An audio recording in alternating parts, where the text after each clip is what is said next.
Badlapur railway स्थानकावर आज सायंकाळी लोकल ट्रेन पकडण्यासाठी गर्दी झाली होती। त्याचवेळी गोळीबाराचा आवाज झाला।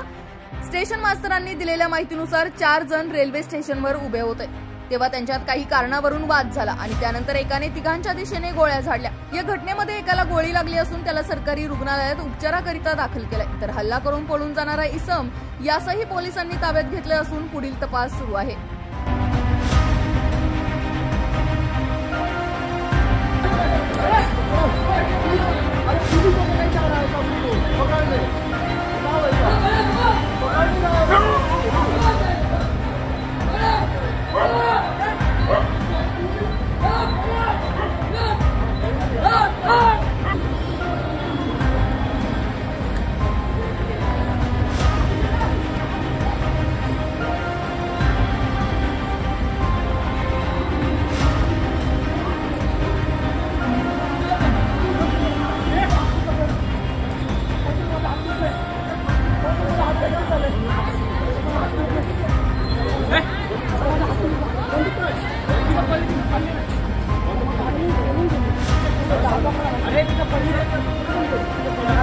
अरे